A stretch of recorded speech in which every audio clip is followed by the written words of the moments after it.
Hello there friends, let's sum up the results of Group C, the new Simples conflict and what is happening there in general on the pro scene. During the few days, there were a lot of cool news pouring in. Let's go through them now and figure everything out, from official reshuffles to dismissal of G2's CEO. In general, the release is expected to be exciting. Let's dive into it.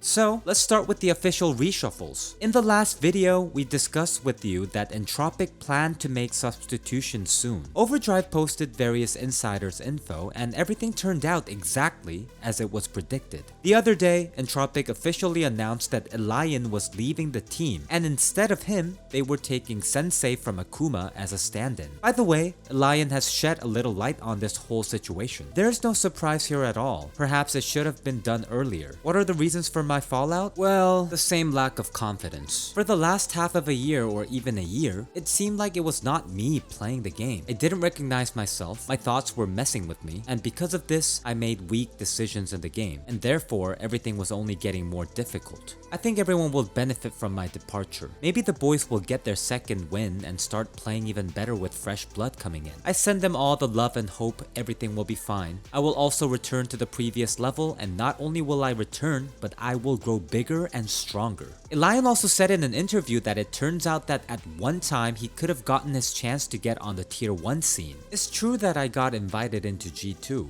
but the negotiations between organizations did not go well. Objectively, Ilya Monesi is stronger, plus he has more decent media game, so I think it was 50-50 there anyway. And considering that I'm expensive, they decided to choose Ilya. ENCE and Liquid were also interested in me, but I chose to stay in Entropic. That's how it is. The life of an esports person. Yesterday, you could have been in G2, and today, they put you on the bench in Entropic. I wonder how much Elian costs if he says it's expensive. Like $300,000 to $400,000? Next, let's talk about Spirit's coach. He was finally allowed to play with the team again. Remember right before the major, ESIC banned him for one round with a coaching bug? It was a big deal when it happened. Everyone called ESIC clowns. In general, this has not changed since, but the status of Coach Spirit has. He was finally found not guilty, all because the case was reviewed and he was finally allowed to play with the team again at all tournaments. That's some good news, and it's only been 4 months. Right guys? He was banned within 1 second, and then it took more than a month to sort it all out. So far, the appeal system in CS works extremely poorly, but they are amazing at banning, right? And we're moving on. There's some interesting info from Buster. It turns out he was planning to sign the Onkir team. Давайте скажу, сколько... Я же хотел подписать состав СМУИ, вот, Ункера. Давай скажу, сколько СМУИ попросил, хочешь?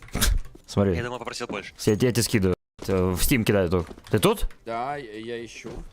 Сообщение Скинул. с тобой. Да нет, ну это какой-то бред. Ну, вот он столько хочет от организации. Меньше или больше? Ладно, я не буду. Не, ну лучше не говорить. Напишу в чате, Илюха, просто сейчас. Но я не знаю, но просто мне кажется, что это неадекватно. Ну, мне тоже так кажется. Да. Как будто, ну, чуть не тот уровень, нет такого.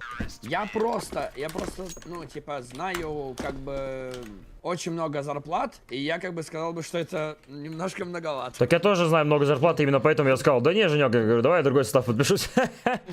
I wonder how much Smooya requested, but judging by the words of Onkir from the last video, there is definitely at least $25,000 per month for the team. We move on to some more official news here. Evil Genius's management continues to show us new facets of weird decision making. Firstly, they removed Malik because of WORO2k, although he is quite a good coach. Then they removed Stewie, and what now? That's right, Malik was returned. Now he's the strategies trainer of all the compositions at once. How many are there already? 3 to 4 of them? When you think that there is nothing in the world to surprise you anymore, remember that there are EG managers. And since we started talking about managers, there were very significant permutations in Virtus Pro. It seems the Outsiders tag has come to an end. As it is written on the VP's official website, now they have a new owner, Aram Karamanukian. There is very little information about who that is, and it is known that he is a businessman from Armenia. Now, he is the owner and CEO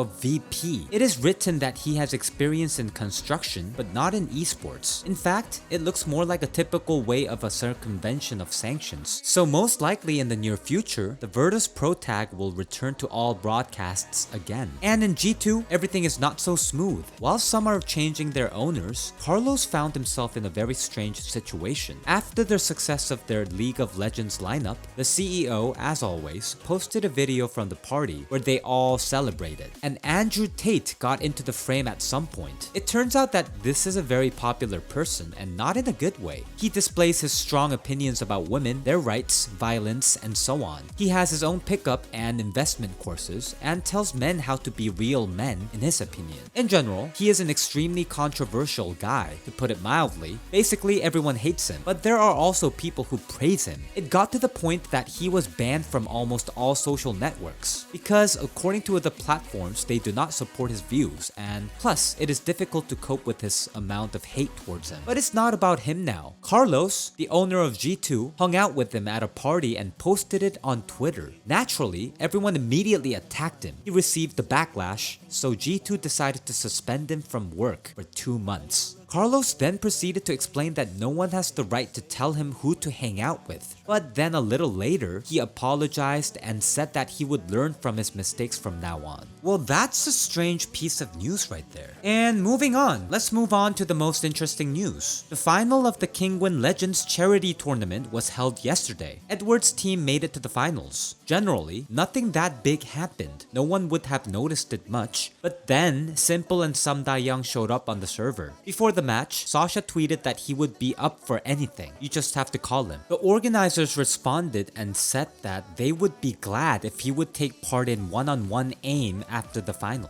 But somehow everything went according to a completely different scenario. Apparently, s1MPLE had a lot of free time, so he first played 2-on-2 together with Edward. They lost it, then took part in the final of the tournament together with Samdayoung. And it looks like it wasn't the best decision. If the first map was won by Legends, then the defeats during overtime and some cussing out sessions with Samdayoung and WORO came next. In the beginning on Mirage, everything looked somewhat fine.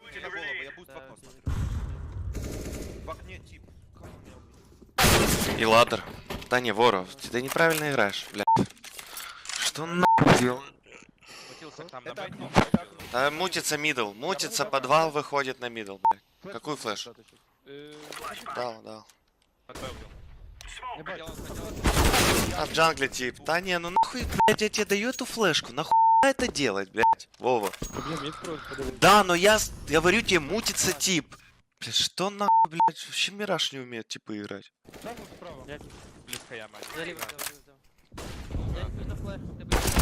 Кон, ну. Вова. Блядь. Как же он хуёво играет. But when they lost during overtime, s1MPLE's mood dropped even more. By the way, Mirage, in addition to the rage moments, was remembered by Ace performed by Edward. Pistol King is in his place. Минус ковры, минус дефолт, минус джангл. Еще убил джангл. Кон, убивал, стой. Да, блин. Крыса. Дефолт.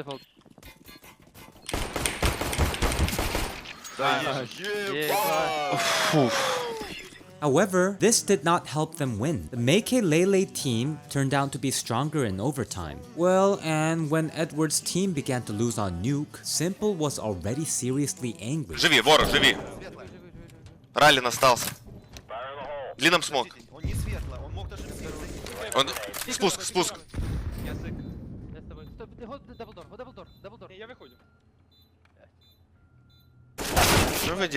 Что вы делаете, блядь?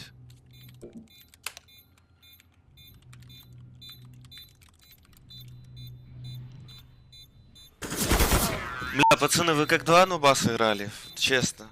Вот, Вора, тебе предлагают что-то сделать, нахуя ты просто идешь и говоришь, блядь, я вылез. Ты даже ничего не предлагаешь взамен. Да это пиздец, просто, блядь, я в ахуе. Просто вы молча сдохли, блядь. But the craziest thing happened after the game. First, it turns out that s1MPLE lost everything on this day. First, 2-on-2, and then the final, then another 1-on-1 aim. And then he decided to have yet another battle against WORO, only this time on Twitter. It all started with WORO's post. Zero fun, play with you after first map, s1MPLE. It's a shame to realize that the player you love the most, except for crying and telling someone something, did not think himself. s1MPLE answered him separately separately on a stream. We will discuss this later. But for now, he tweeted to him, "It's all good. One day you will understand what team play in FPS games means. And maybe you will start opening your mouth and giving info so other players will enjoy playing. Time passes quickly. Start making progress." Here it is, the real battle of two trash talk kings. Of course, WORO didn't stop there. You think if someone did mistake or MB communication is I don't even know what this means. You guys read it ahead. Alright, and Simple replied, "I think you stupid player. That's what I think." Well, and the final punch from WORO. "Take away your ego because the time will come when I will destroy you in tournaments. Yes, maybe not for the first time, but it will come." We've heard that somewhere before, haven't we? Someone thinks that Simple should not behave like this because he's the face of CSGO. Someone thinks that everything is alright with this attitude. Friends, what do you think? Write in the comments. And finally, Sasha once again threw a shade on WORO after the matches. А что написал? Что с тобой невозможно играть? Ты токсик Да, он ебаный? сказал, 0 фана играть. Все с тобой после первой карты. Это позор понимать, что игрок, которого ты больше всего любишь, кроме except for crying. Короче, я плачу, я говорю что-то кому-то, ничего не делаю. Ну и чё, он не прав? Но в том, что он очень тупой игрок и делает очень много тупых ошибок. И он должен понимать, что когда ты играешь в паре, то я могу не делать эти киллы, потому что он делает хуйню. Вы бы понимали, меня на Мираже убили 5 раз в бок. Ну мы 3 видели. 5 раз меня убили, ну просто из-за этих тупых ошибок. Его коммуникации вообще нет. Он с Витей так плохо сыграл раунд 2 в 1. Он просто играет в соло. А, на И нюке? все. Да, да. Я же типа выбрал его когда-то в топ-20. Ебать, но я тоже ошибся. Он оказался тупым игроком. Блять, все ошибаются. Знаешь, что WORO пишет? А. Я написал, что он тупой игрок, он пишет: "Take away your ego, because the time will come when I will destroy you in tournaments. Yes, Ого, maybe блин. not for the first time, but it will come." Ну, Сань, ну тебе Скоро будет новое видео. Я иду за тобой. да, факт. And now let's go to discussing the Group C. It turned out to be the most interesting group of all previous teams. No one knew how it would end. The favorites defeated the outsiders and vice versa. Before yesterday's games, only one thing was known. Heroic and Mouse definitely got to the playoffs. It wasn't that obvious with the rest of the teams. They had all chances to either go further or fall out of the group, which by the way happened to many of them. Ents with his new lineup, to put it mildly, doesn't really shine. They won only one match against Heat. In the rest of them, they failed with a score of 2-0. Sometimes they even managed to have some decent moments, and somewhere, not at all. As for example in the game with Mouse and 16-3 on Overpass. But probably, very few people expected some kind of super game from them right after the reshuffles. Complexity surprised everyone the most. They beat Astralis in a very difficult match, and this meeting became decisive. Is it the dawn of the American CS? Liquid started playing, now Complexity. Who's next?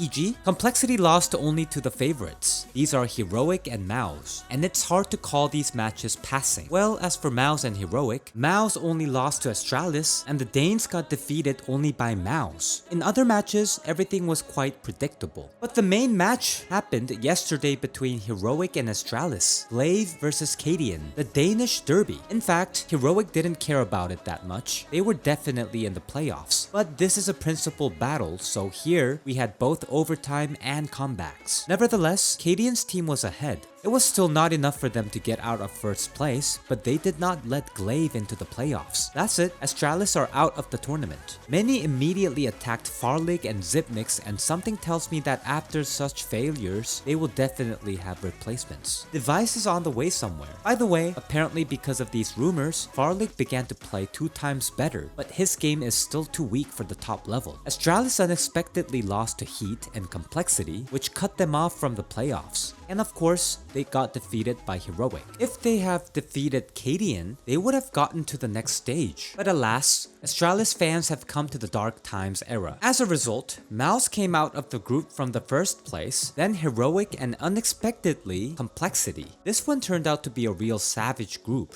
There is an equally interesting Group D ahead. Alright guys, that's it for today. See you soon!